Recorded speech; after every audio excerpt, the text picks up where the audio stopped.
Good morning students of class 7th। आज हम हिंदी व्याकरण का चैप्टर में विलोम शब्द, अनेक शब्दों के लिए एक शब्द और अनेकार्थी शब्द पढ़ेंगे, जिनमें विलोम शब्द और अनेकार्थी शब्दों के लिए एक शब्द मैंने पहले भी कुछ बताया है, पढ़ाया है हाफ ईयरली के पहले, और एनुअल में हम फिर से एक बार इसको देख लेते हैं। ठीक है, मैं पढ़ा देती हूँ चैप्टर, ध्यान से देखिएगा। ठीक है, विलोम शब्द वे शब्द जो परस्पर विपरीत माने उल्टा। ठीक है, वे शब्द जो परस्पर कैसा उल्टा अर्थ रखते हैं, विपरीत अर्थ रखते हैं, वो क्या कहलाते हैं? विलोम शब्द कहलाते हैं। जैसे दिन का उल्टा रात, ठीक है, वैसे ही दूषित का स्वच्छ।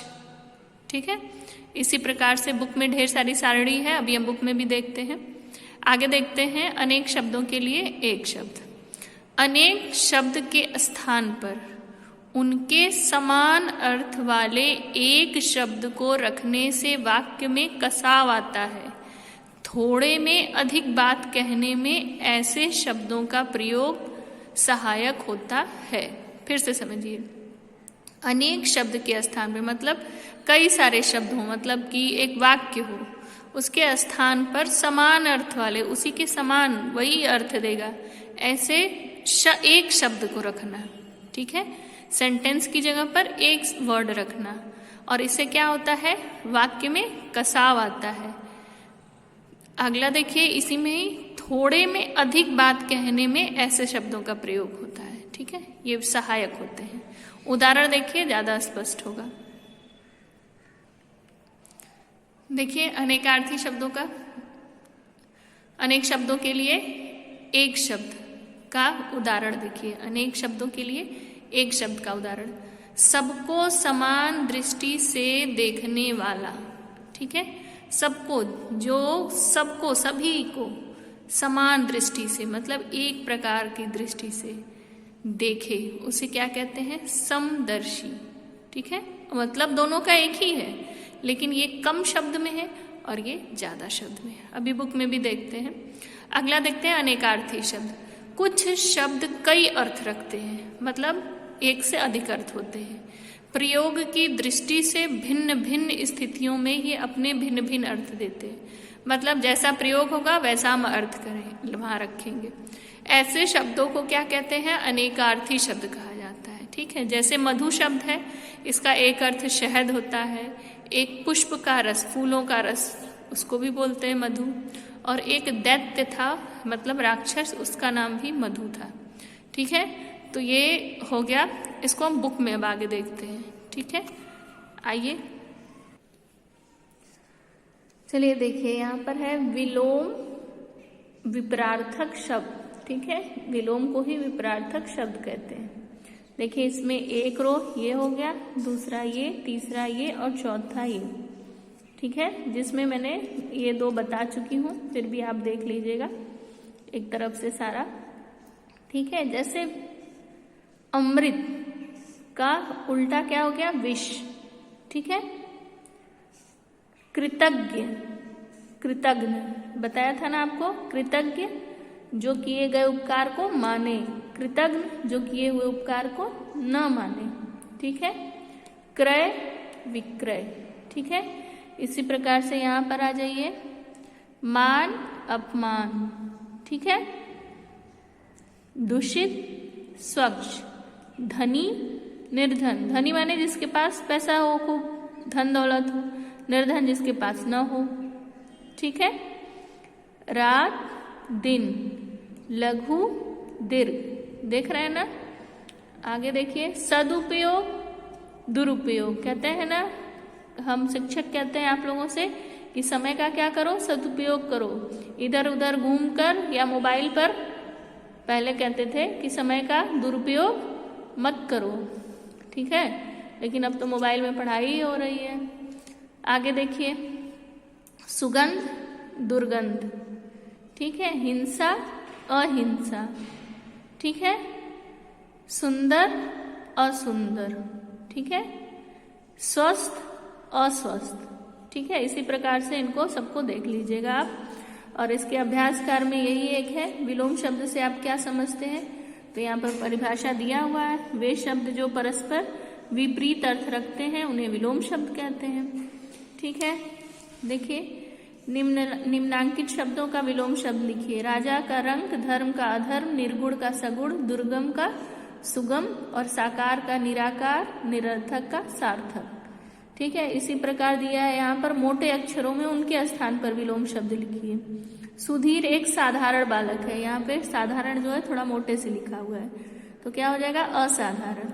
यहाँ पर अपयश यश, यहाँ पर अक्षम सक्षम।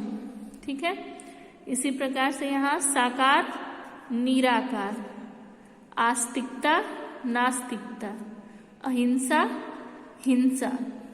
ठीक है, इसको बुक में आप फिल करिएगा, कॉपी में करने की कोई जरूरत नहीं है। आगे देखते हैं। अनेक शब्दों के लिए एक शब्द, वन वर्ड सब्स्टिट्यूशन।